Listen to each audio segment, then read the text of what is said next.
As the brutal winter of 1944 tightened its grip, the Western Front appeared, at least outwardly, to have entered a period of temporary stability.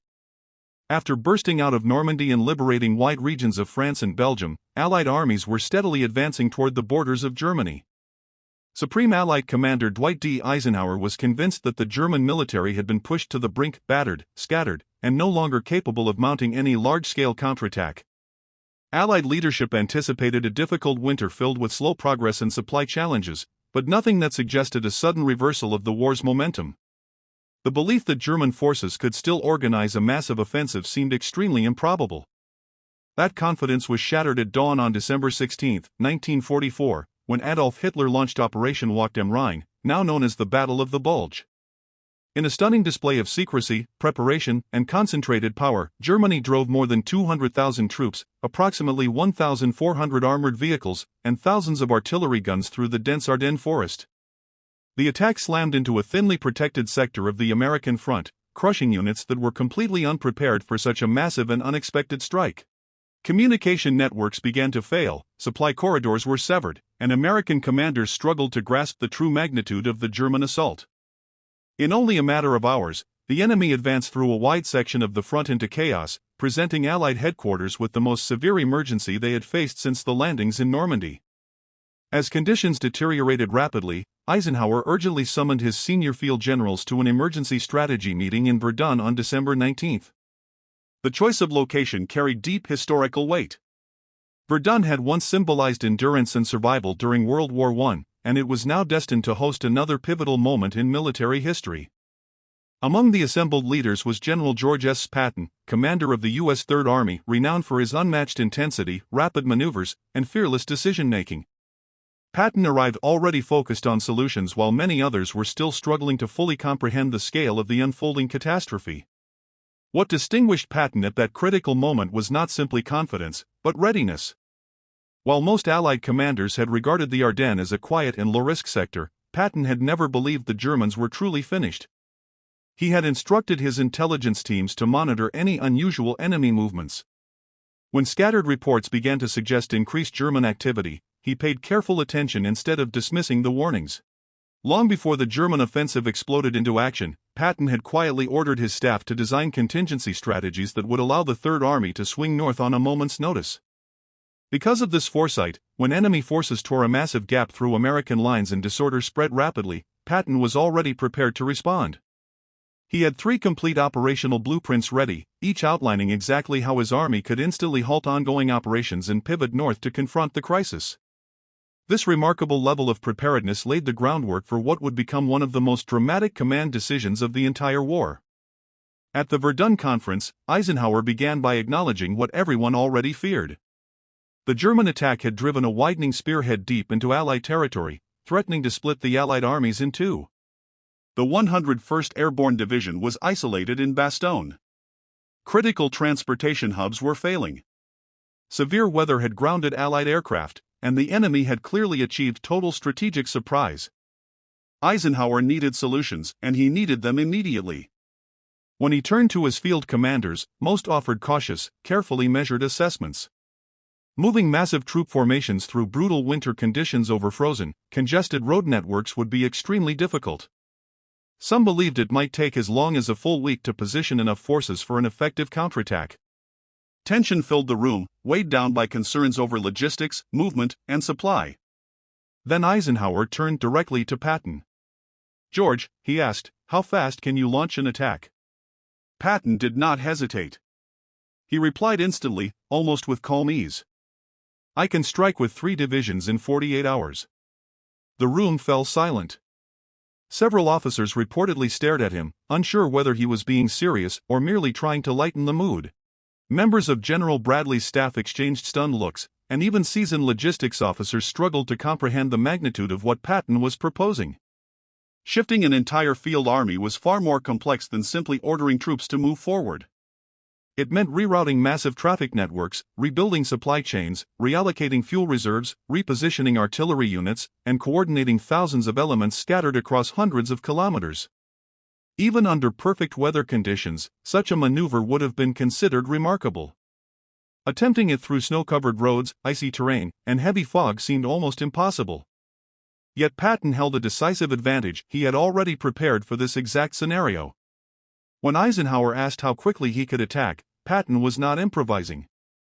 He had anticipated the possibility of a major German offensive and had instructed his staff to draft precise operational plans for a rapid northern pivot. As he explained to the astonished officers in the room, multiple routes were already charted and detailed schedules had been finalized. All that remained was official authorization. His confidence was not reckless bravado. It was rooted in meticulous planning, constant training, and a keen ability to anticipate enemy intentions.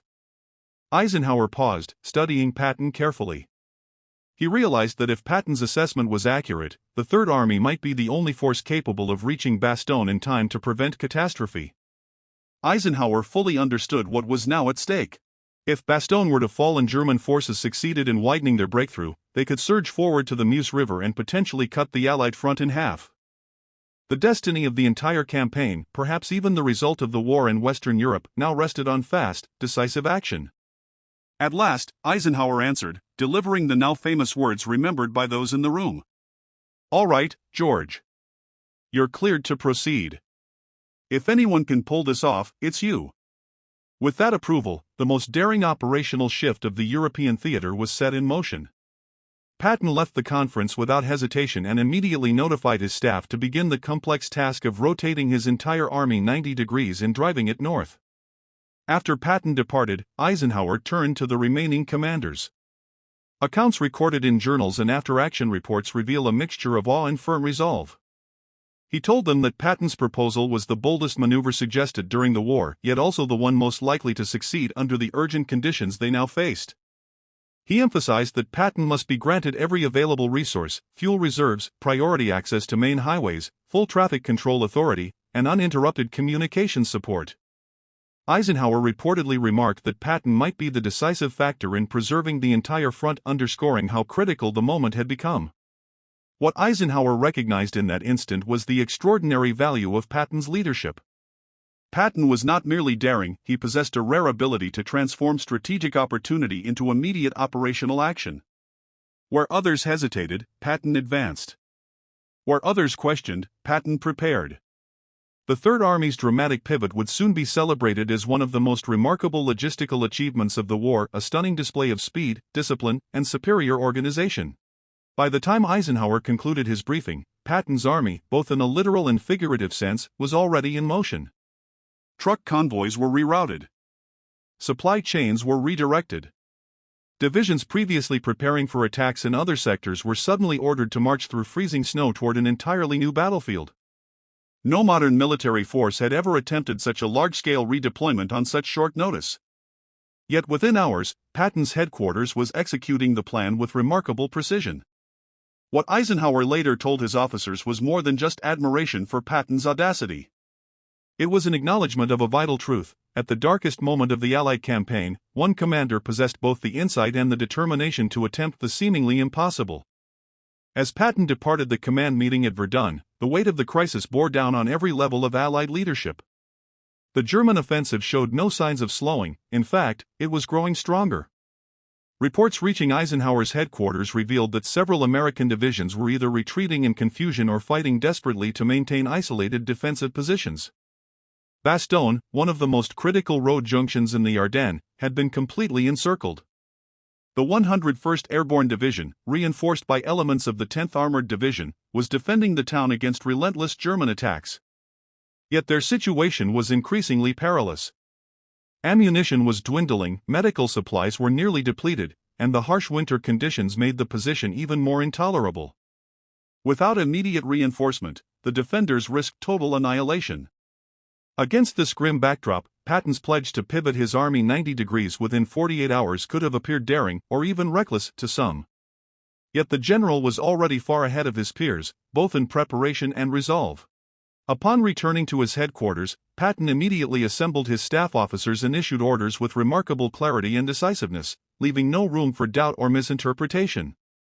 The directive was simple but bold: the army would pivot north.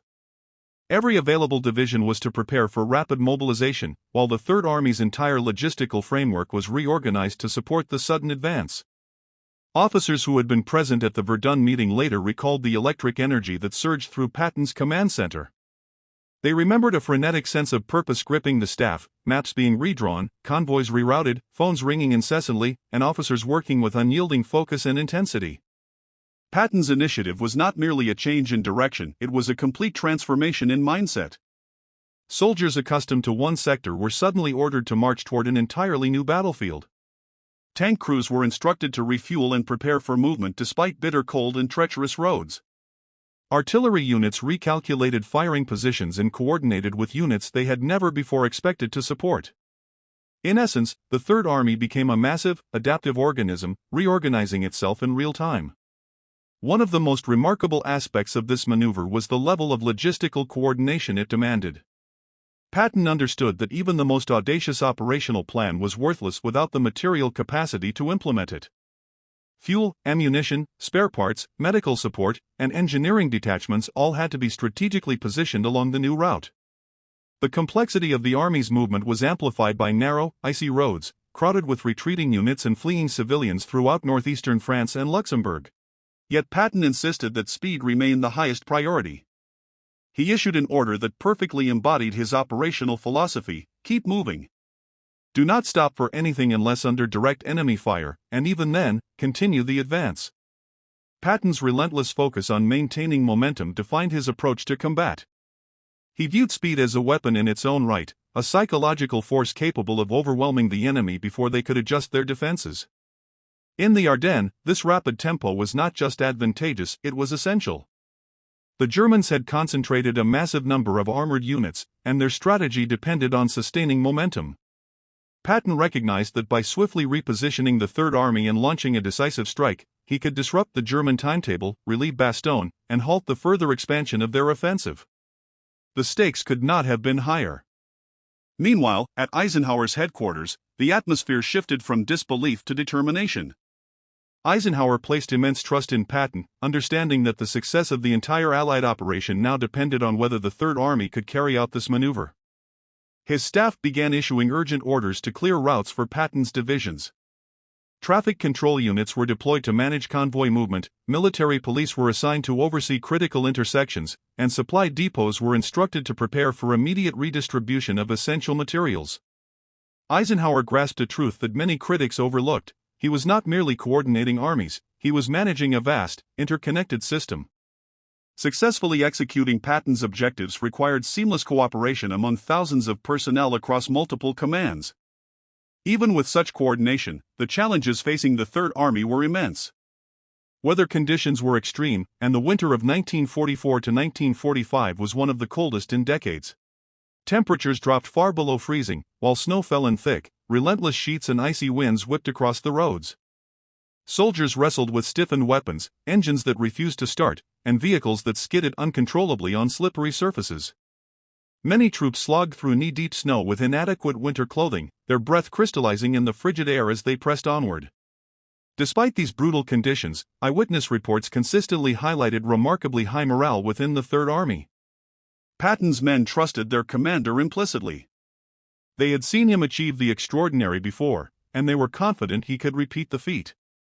As columns of tanks, infantry, and support vehicles pushed steadily northward, Patton maintained constant communication with his subordinate leaders, ensuring that every movement was synchronized with precision. He demanded accurate, real-time updates, issued unambiguous orders, and personally oversaw the operation with meticulous attention. Whenever circumstances allowed, he visited frontline units in person, driving along icy roads in his command jeep, accompanied by staff and a security detail. Soldiers frequently reported seeing Patton standing tall in his vehicle, binoculars in hand, scanning the horizon with resolute determination. His presence alone lifted morale. One infantryman later recounted, "When Patton passed by, it felt like we could take on the entire German army." While Patton drove his forces forward, conditions inside Bastogne grew increasingly desperate. German forces continued their relentless assaults on the perimeter, probing for any weak points. The defenders, though determined, could not hold indefinitely. Brigadier General Anthony McAuliffe, acting commander of the 101st Airborne Division, famously responded with a single word, "nuts," to a German demand for surrender. Yet even the defenders' unbreakable spirit could not offset the rapidly dwindling supplies. Ammunition became dangerously scarce, particularly for artillery units crucial to repelling German attacks. Medical facilities were overwhelmed, and the wounded suffered terribly in the freezing temperatures. Every passing hour was critical. Patton's daring gamble depended on reaching Bastogne before the Germans could fully overrun the town, which meant driving his divisions forward at a relentless pace. On December 21 and 22, his forces made initial contact with the northern roads of Luxembourg, signaling the successful completion of the Third Army's 90-degree pivot. Combat units engaged German troops almost immediately, catching many by surprise. The speed of Patton's advance far outpaced German expectations. Enemy commanders were still scrambling to adjust their defensive positions, unaware that a major American army was moving directly toward them. Patton's lead elements, primarily the 4th Armored Division, faced intense combat, yet momentum stayed firmly on their side. Every mile gained brought them closer to Bastogne, and each passing hour significantly improved the odds of breaking the siege. German forces felt mounting pressure as Patton's advance disrupted their timetable, forcing them to redirect resources away from their push toward the Meuse River. Receiving constant updates, Eisenhower recognized that Patton's audacious maneuver was succeeding. What had threatened to become a catastrophic German breakthrough was rapidly transforming into an opportunity for a decisive Allied counterstrike. Eisenhower's earlier confidence in Patton now appeared almost prophetic. The Supreme Commander understood that the fate of the Ardennes campaign would not be determined solely by the number of divisions engaged, but by the ability of a single army to accomplish a mission that had seemed operationally impossible just days before. By Christmas Eve, Patton's forces had advanced into striking distance of the besieged town. The combination of speed, relentless aggression, and unwavering determination that defined the Third Army had brought them to the brink of executing one of the most celebrated relief operations in military history. The stage was set for the pivotal actions of December 26, when the first elements of Patton's divisions would reach Bastogne and shatter the German encirclement. By the morning of December 25, 1944, the battlefield had become a tense contest between exhaustion and resolve. Patton's tanks and infantry pressed forward through a labyrinth of icy roads, dense forests, and fortified German positions. Recognizing that a significant American force had emerged on their southern flank, the Germans reacted with growing urgency. Commanders redirected units initially assigned to the western push toward the Meuse River, redeploying them to block Patton's advance. They understood that if the Third Army reached Bastogne, the encirclement would collapse, and the offensive's strategic momentum would vanish. Every hour turned into a struggle of pressure, attrition, and sheer determination. Yet Patton refused to slow the pace. He drove his commanders relentlessly, insisting that they maintain constant pressure on the enemy. He emphasized that rescuing Bastogne was not merely symbolic, it was a strategic imperative. If Bastogne held, the German offensive would splinter. If it fell, the Germans could seize the initiative and extend the conflict well beyond an already brutal winter. Patton's sense of urgency had been evident even in his now famous Christmas prayer, issued just days earlier, appealing for clear weather so that the Third Army could receive crucial support from air power during the advance. The prayer itself has entered history not only for its audacity but also because, shortly afterward, the weather cleared, allowing Allied aircraft to return to the skies and provide essential support. On December 26, the decisive moment arrived. Following days of intense combat, the leading elements of the U.S. 4th Armored Division broke through German defenses and advanced toward Bastogne's southern perimeter. Around 1650, a small patrol under Lieutenant Charles Boggs of Company C, 37th Tank Battalion, made contact with the defenders of the 101st Airborne Division. While this meeting involved only a handful of tanks and infantrymen at the town's edge, its symbolic importance was immense. The siege of Bastogne had finally been lifted. The defenders, who had endured relentless bombardments, artillery barrages, freezing temperatures, and dwindling supplies, were now reconnected with the broader Allied forces. When news of the breakthrough reached Patton, he did not respond with celebration but with a calm acknowledgement of duty accomplished. He reportedly said, "A man must do his best," a modest understatement from a commander renowned for both daring words and audacious actions. Patton recognized that, while the initial relief had succeeded, the battle was far from finished.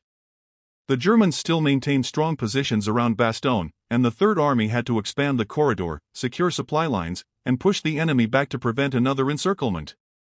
Fighting would continue for weeks. Yet, the psychological turning point had been achieved.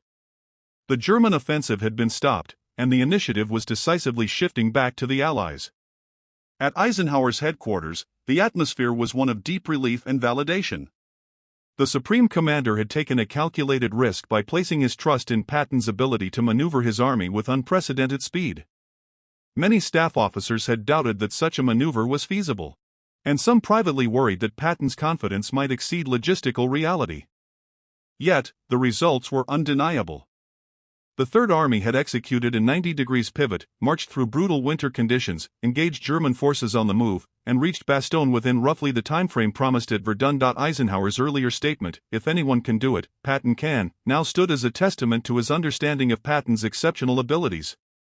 His evaluations of Patton during this period, preserved in later staff diaries, revealed sincere admiration for the general's operational clarity and his readiness to embrace bold, decisive solutions. Eisenhower recognized that in moments of crisis, conventional thinking was inadequate.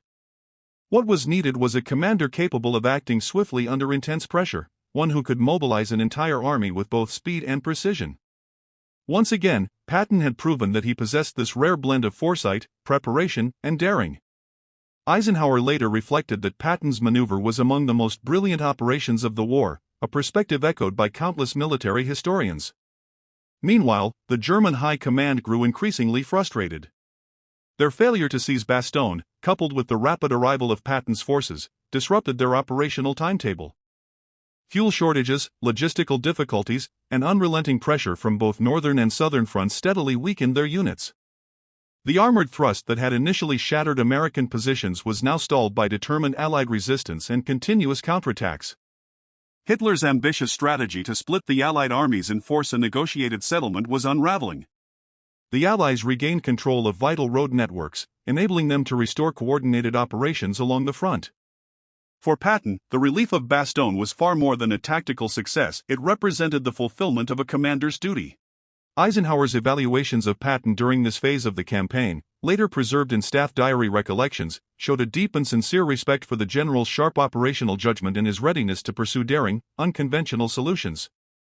He recognized that during critical situations, standard methods and cautious thinking simply were not enough.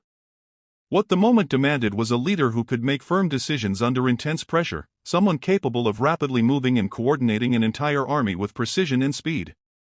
Once again, Patton proved that he possessed this uncommon blend of strategic vision, thorough preparation, and fearless boldness.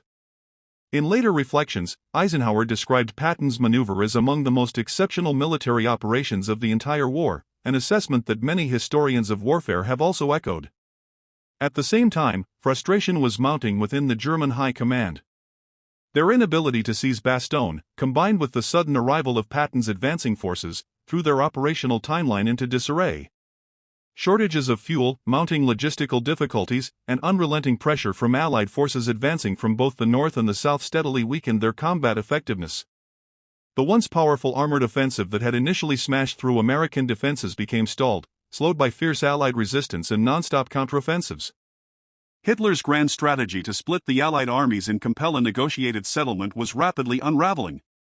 The Allies reclaimed vital transportation routes, enabling them to restore coordinated and unified operations along the front. For Patton, the successful relief of Bastogne represented far more than a simple battlefield achievement.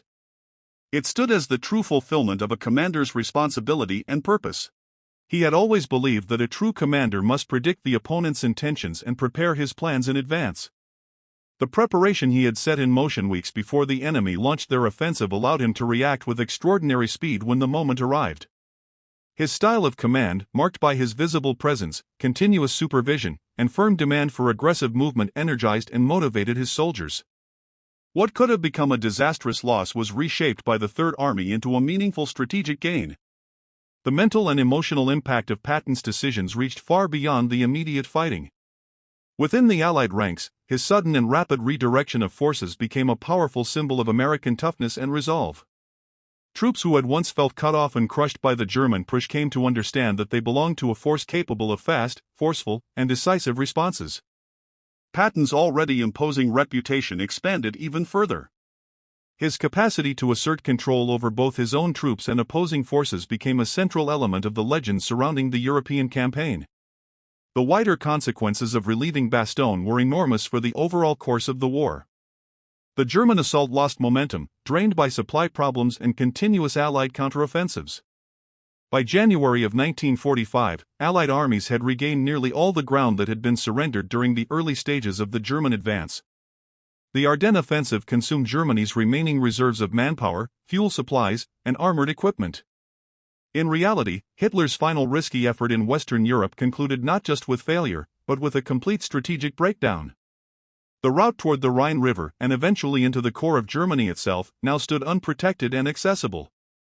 Eisenhower later admitted that Patton's actions played a vital role in reversing the course of events. He noted that the ability of an army to change direction so swiftly and efficiently was unmatched in modern military history. He also acknowledged that Patton's confidence lifted Allied morale at a time when doubt and discouragement could easily have prevailed. Eisenhower, who was widely known for his balanced and restrained judgment, was not prone to overstatement, making his commendation all the more meaningful. In conversations with his staff, he described Patton's maneuver as a work of true military brilliance. It altered the direction of the battle and may have influenced the overall outcome of the war itself. Looking back, military scholars regard the Third Army's sharp 90-degree change in direction as a classic illustration of operational mastery. It showed how careful planning, strict discipline, firm command authority, efficient supply systems, and courageous leadership can unite to produce remarkable achievements. Patton's decisions were not driven by impulse or on-the-spot guesswork. They were the result of an entire lifetime committed to studying warfare. His thorough grasp of movement, battlefield momentum, and the psychological dimensions of combat enabled him to see chances for success where others perceived only barriers. The exchange in which Eisenhower asked Patton how quickly he could launch an attack and Patton answered immediately, 48 hours, remains one of the most memorable moments of the Second World War. It reflects the partnership between two leaders who were very different in style yet perfectly balanced each other. Eisenhower served as the strategic coordinator of massive international alliances, while Patton was the tireless battlefield commander whose speed and boldness made the relief of Bastogne achievable. The confidence Eisenhower placed in Patton, along with the success that followed, continues to stand as lasting evidence of the strength of decisive leadership during times of emergency.